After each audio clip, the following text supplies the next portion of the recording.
Today, friends, we're going to be looking at endings of words. And today we're going to focus on adding ing to the end of a word. So if you look at my poster up here, I know it's kind of hard to see from all the way back there. Let's see if we can move a little closer. I can recognize and use the ending ing when forming the present tense of a verb. So what this means is we're going to talk about things that are happening right now. So present tense are things that are happening in the present, things that are happening right at this moment.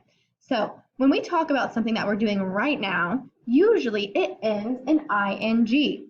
So for example, you could say, I am cooking, I am reading, I am running, I am writing, I am drawing, maybe I am cleaning, or I am swimming. So when you're doing something right in the moment, right now, usually the word ends in ing, or the verb ends in ing. And verb is an action word. It shows that you're doing something. So today what we're going to do is we're going to look at these sentences that I wrote on my chart, and we're going to figure out what ending would make that sentence make sense, or that word make sense. So it says, I am cook pizza. I am cook pizza does not sound right. What could we do to make that sound right? Could we write, I am cooks pizza? Could we add an S on the end of the word cook? Cooks pizza? Nope, that doesn't sound right either. What about if we add an ED? I am cooked pizza. I'm not a cooked pizza. That doesn't make sense either. Let's read it again. What if we add ing? Because we're going to practice adding ing. I am cooking pizza. Ing says ing. So if we add ing on the end of cook, it makes the word cooking. I am cooking pizza. That sounds much better. So let's go ahead and grab our marker, and we're going to add ing to the word cook. Now it says, I am cooking pizza. That makes sense. And that also shows that I'm doing something right now. I am cooking the pizza. Okay, let's read the next one. She is cook pizza. What could we do to that word cook to make it make sense? Let's add the ing again. She is cooking pizza. Good. So if she is cooking pizza, she's doing it right now. She's putting pizza in the oven. He is cook pizza. That doesn't sound right.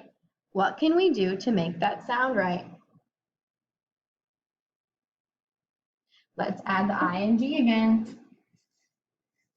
He is cooking pizza. He's doing it right now. So if a word or a verb ends in ing, that thing is happening right now in this moment. He is cooking pizza. Let's look at another sentence. I can read. That sentence sounds right. It makes sense. Let's look at the next one.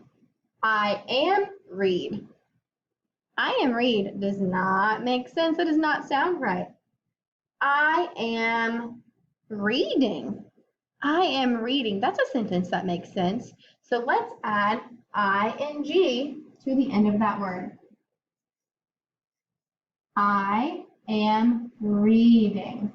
Now, a lot of times, if you have a verb that ends in ing and it means you're doing something right now, you could have the word am before it, like I am cooking, I am reading, or I am cleaning, okay?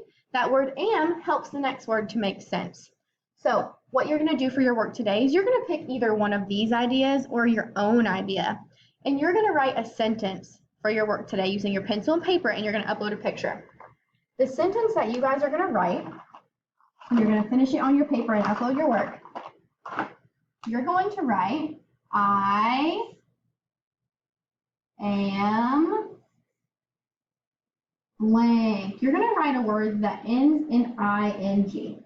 So here's an example. If you want to write the word cook, okay, you can write I am cooking. Cooking. Make sure to add the ing on the end. cooking. If you want to talk about maybe writing something, you could write, I am writing, or maybe I am running. Whatever verb you choose, like swim, run, clean, draw, write, I want you to add the ing on the end of it to show that you're doing it right now. Okay? So for example, you could write, I am running, running, and you're going to upload a picture of your work.